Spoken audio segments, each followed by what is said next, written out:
Far Sector, issue 3. N.K. Jemisin with Jamal Campbell on art. Now, this book is very good. I will say, I am having one bit of trouble with this book, though. Is I'm having trouble remembering a lot of the intricacies of the mythology issue to issue, because Me too. I started this and I remembered we had a lot of good conversations last issue about her and her roommate and the mythology, but I couldn't remember what it actually was. I was sitting there trying to think. I was like, oh god, what was all the stuff we talked about last issue? This is going to read fantastic in trades because it'll all be fresh.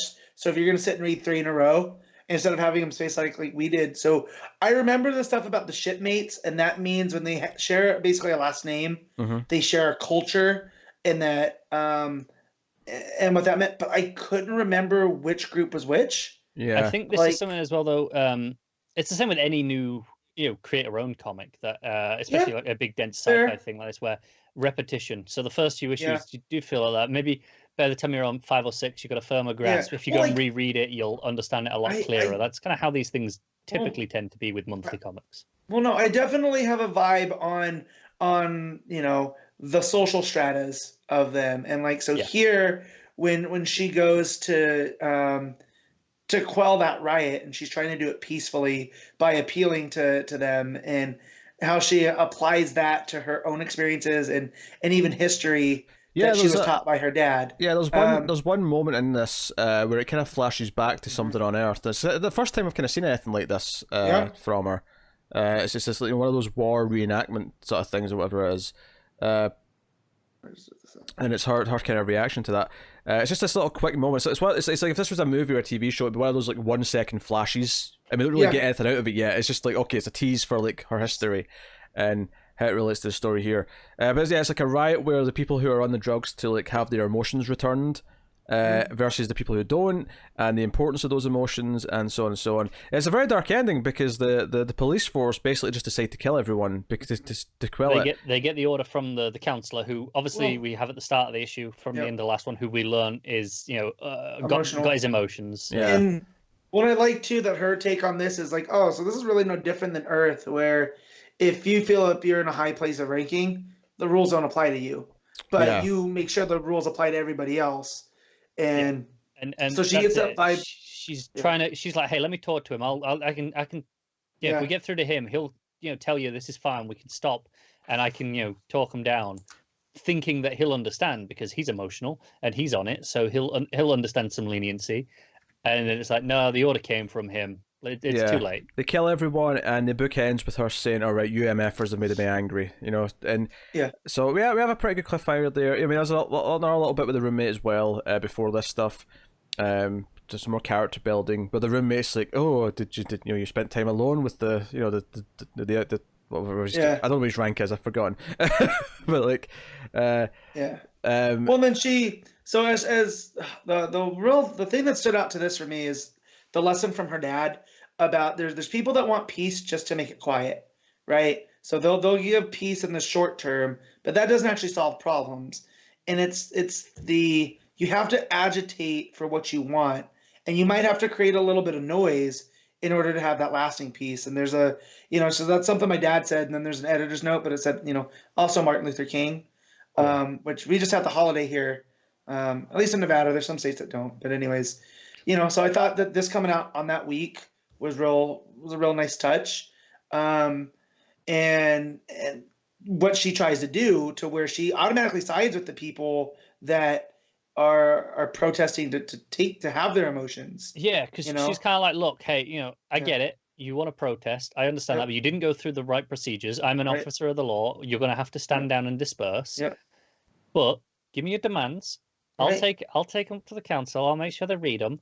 And but in the meantime, just go home and don't get yourselves killed. Don't get into trouble. And then the other people get mad at her for siding with them. She's like, no, wait, you guys already have everything you need. They're the ones that are protesting. So stop counter protesting because you're only making things worse. And then that's when they decide to shoot on everybody, and because of Law and Order. And that's where you get that panel. So I looked up the Manzanar historical site, and this is the second time that the relocation of the Japanese citizens during World War II, comes up this week in a book. So yeah, it's some pretty dark stuff there. and the stuff with Nixon and Agnew and their whole Law and Order push, and how you can weaponize, certain groups can weaponize, well, just because it's the law.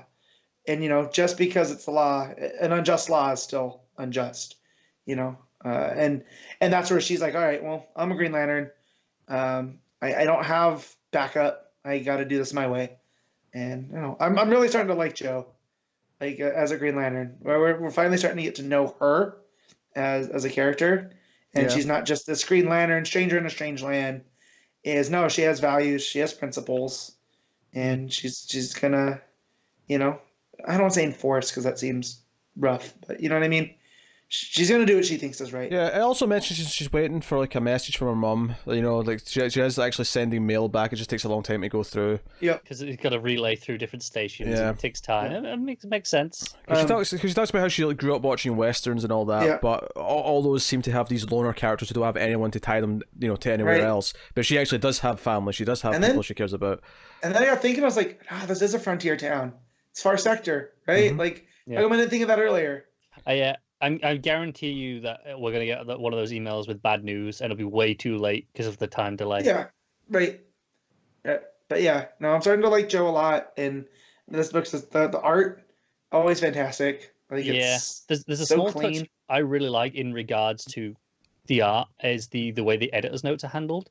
They're not in this big separate box that just kind of sticks out and really noticeable, because often I find when I'm reading a comic, I'll see the box of an editor's note catch my eye before I've even read what it's referencing. Whereas here they're really subtle. They're just in the white space between panels. The one that got me was the sign. I didn't realize it was on the sign.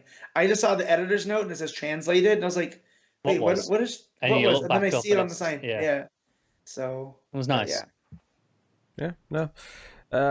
But yeah, so I'm hoping that the details of this world and all that starts to really kind of cement itself for me, because I was wishing for a recap page just to really, not even a recap page in terms of events, just a recap page of here's the basic structure of this world, just to remind me of. There's a bit of something at the start. There is, but it doesn't actually explain any of that though. It doesn't explain the different races and. I read that thing 4 times and I was like, what is this? Is all just jargon. Yeah. It seems to be more her posting assignment. Yeah. Yes. This is the details that she was given going in, which honestly, this would have been really nice to have at the start of the first issue. Yeah. Just have that at the start of the first issue, being like, right, this is the posting assignment, and then get into our character and see what and her make sense of it, and having been here for a year or whatever it's been. Yeah. Yeah, so I don't know. It's some recap pages would be lovely, DC. I mean, some books need it more than others, but But this isn't an across-the-board problem with DC. Yeah. But I felt it more with this one. Certainly this is the most I felt in a while as this book. I think it is because it does feel so, like, it feels like, barring the fact that this is actually technically Green Lantern, this could be a creator-owned sci-fi book at Image. It could be, yeah. And, it's got some dense rules to learn and details. And it's not, just new reader-friendly. Like, here you go. You'll pick it all up instantly. All right, Matt, what are you giving it? I'm going to give this an 8. Connor? Give it an 8.5. I really liked it. I'll give it a straight 8 as well. I think I agree with that.